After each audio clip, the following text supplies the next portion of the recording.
Howdy folks, it's time now to do a movie marathon. We haven't done one in over a year. Last year we did the Disney Renaissance. The year before that we did the summer of 1982. This year we're going to go all ape. That's right, we're going ape with the Planet of the Apes series. Yes, we're going to do the Planet of the Apes series. And of course I do this on vacation time.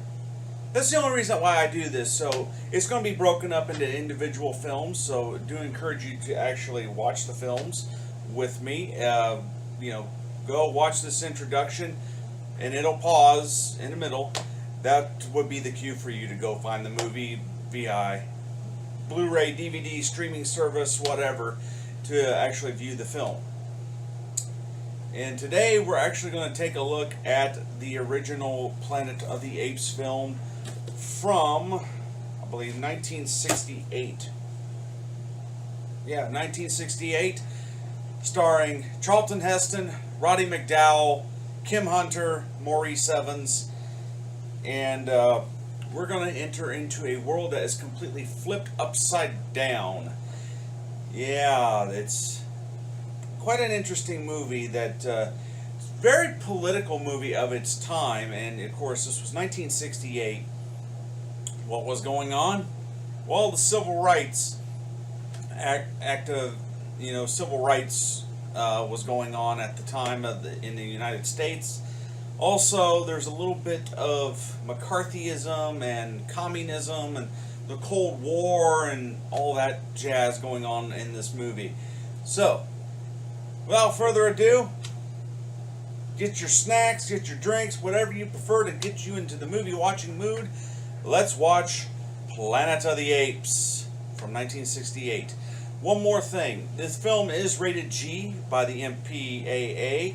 However, we're going to flash up the viewer discretion is advised, because even though the film is rated G, it still has some very adult themes into the film, also some adult language, and some nudity. So, yeah, let's put in the Planet of the Apes.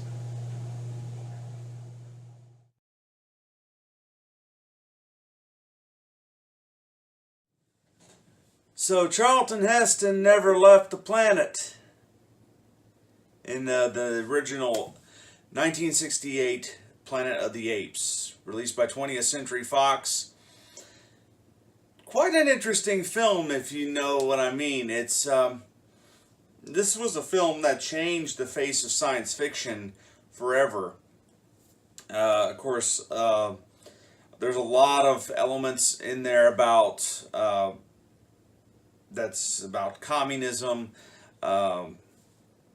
blackmailing or government cover-ups. Definitely civil rights is definitely talked about in there.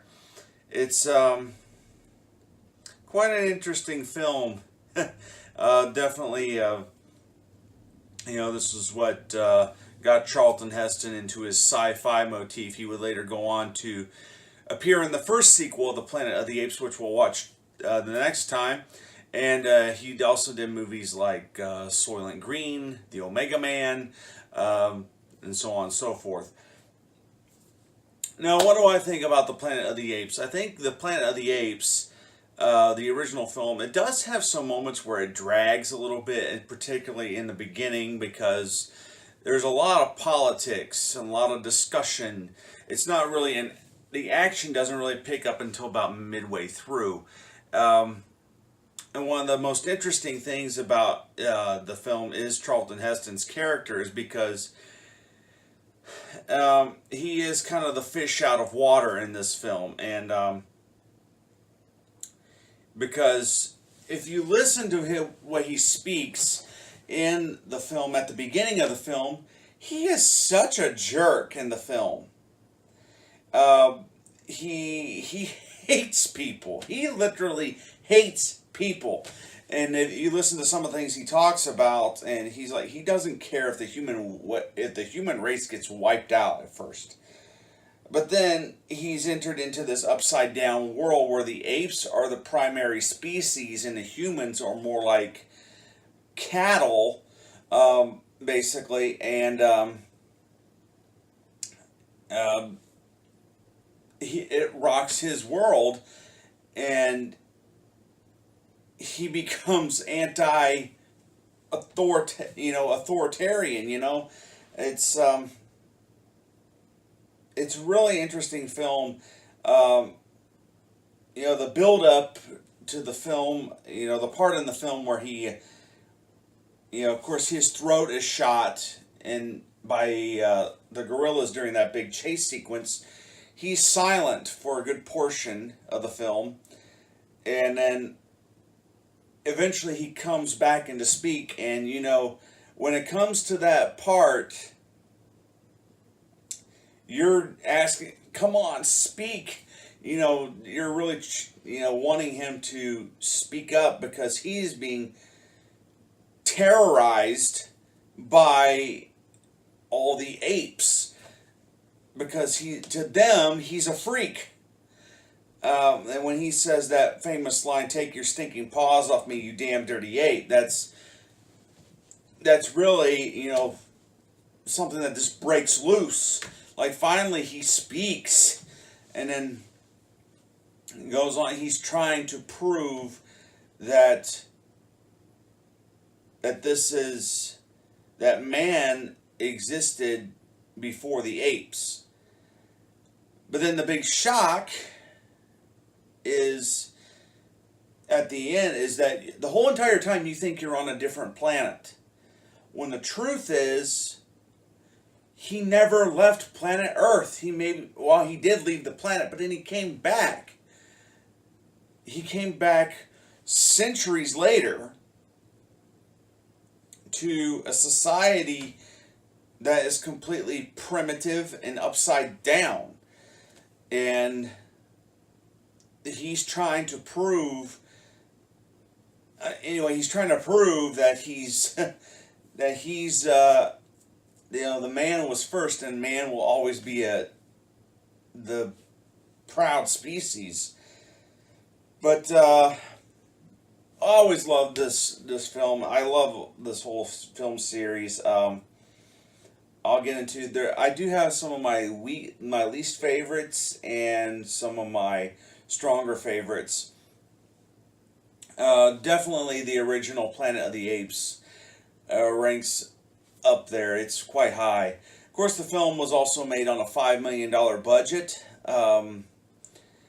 Most of that went to the makeup appliances for the apes, which was done by the legendary John Chambers. He won an Academy Award for Special Achievement Award for his makeup in this film. And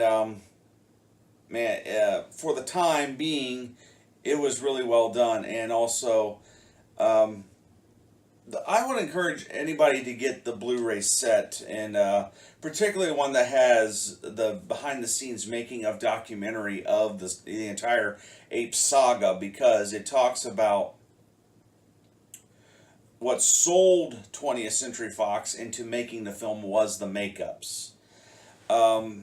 Originally, it wasn't going to be a primitive society. It was going to be a more modern day, if not futuristic, society. Because that's the way the story is originally written.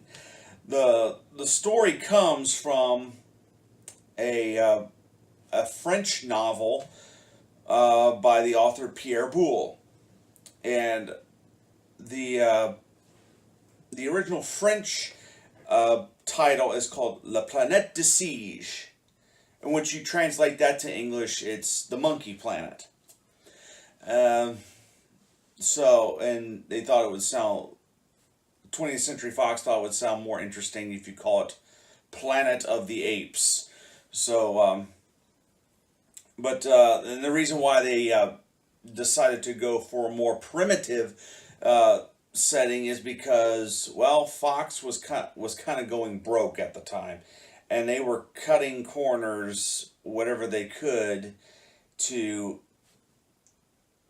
either cutting projects entirely out, or they were cutting back on budgets. And so rather than have their movie canceled or bankrupt the studio, they decided to go for a more primitive look, which is, where they build a set, but they build it very, very cheap. The apes did not use any gadgetry or anything like that. Very primitive society, meaning that it's very, non-electronic, no gadgetry, no vehicles need to be built. And that's why you see a lot of the apes are using horseback and wagons and buggies and things like that. And they live in these little hutches and in caves and whatnot. So, Planet of the Apes, the original. Now tomorrow we'll take a look at Beneath the Planet of the Apes, which is the sequel. And this one I think goes a little bit more darker in tone, but good follow-up to the original. So, from me to you, see you later.